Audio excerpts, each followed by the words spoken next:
расман муҳориба дар вазни сабук байни Дэн Хукер ва Клаудио Пелес рӯзи 12 ноябр дар турнири UFC 281 дар Нью-Йорк.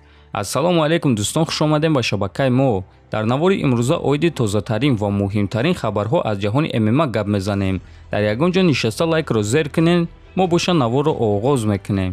дӯстон, барои шумо беҳтарин хабар. акнун шумо метавонед аз ширкати шифофармо ҳама намуд доруҳои гиёҳиро бо нархи арзон ва сифати олӣ дастрас кунед. доруҳо барои хароб ва фарбешавӣ, дарди дил, дарди меъда, пастаҳо барои хунукзадагӣ, барои қавӣ кардани мардонагӣ, барои шахсоне ки фарзанд ёфта наметавонанд, равғани усма, хилба, равғани сиёҳдона барои ҳамаи дардҳо, шампунҳои гиёҳӣ.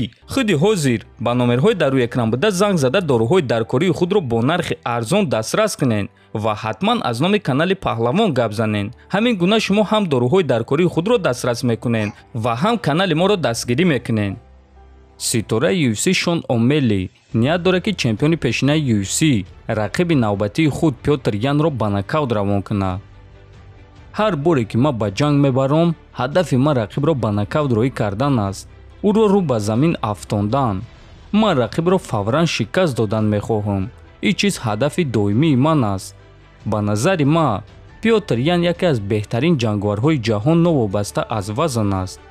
ин ҷавон ҷангвари ҳақиқӣ аст, довталаби рақами 1. ман ният дорам ки ба он ҷо баромада кори ба нақша гирифтаи худро иҷро кунам.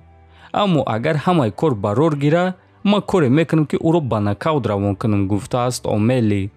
хотиррасон мекунам ки муҳорибаи Шон О'Мелли ва Пётр Ян рӯзи 22 октябр дар Абу-Даби дар турнири UFC 280 баргузор мегардад. айни замон Пётр Ян дар рейтинги вазни 61 кг UFC дар ҷои якум қарор дорад, аз Шон О'Мелли бошад дар ҷои 13-ум.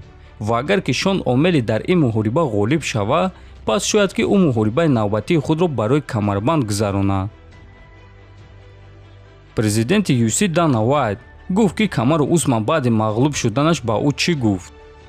Усман таби болида дорад ва ҷисман худро хуб ҳис мекунад. албатта ӯ сахт реванш гузаронидан мехоҳад. аммо Камару Усман гуфт ки бори вазнин аз китфонаш афтид. ӯ фишори хеле зиёд ҳис мекард аз ҳисоби ғалабаҳои пайдарҳаме ки ӯ дошт ва мехост ки рекорди Андерсон Силваро гузарад. ҳамаи ин фишор дар китфони ӯ буданд. акнун ӯ бесаброна реваншро интизор аст, гуфтааст Вайт.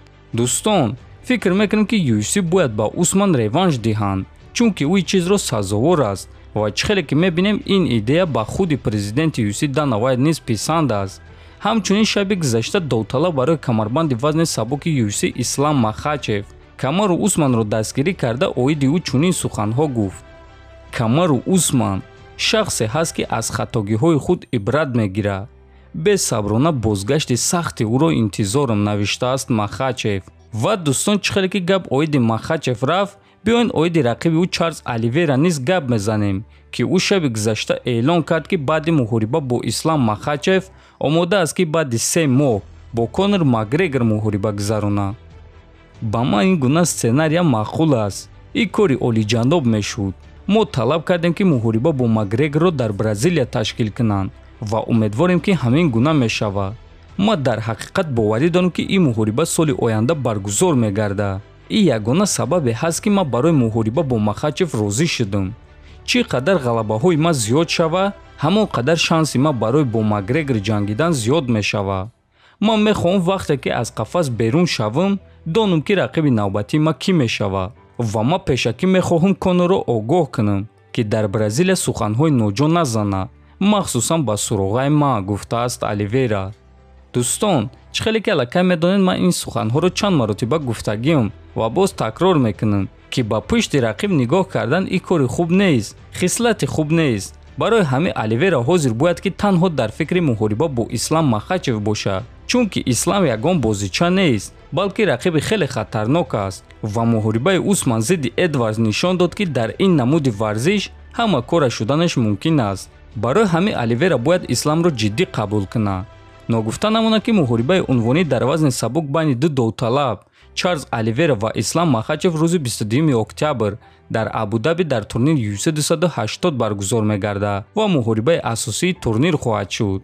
дӯстон, ба фикри шумо муҳорибаи Чарлз Оливера ва Ислам Махачев фавран ба анҷом расида метавонад ё не? ҳатман фикротро нависен, дар канал обуна шавен, то боздид Хонободу Сарбаланд бошен.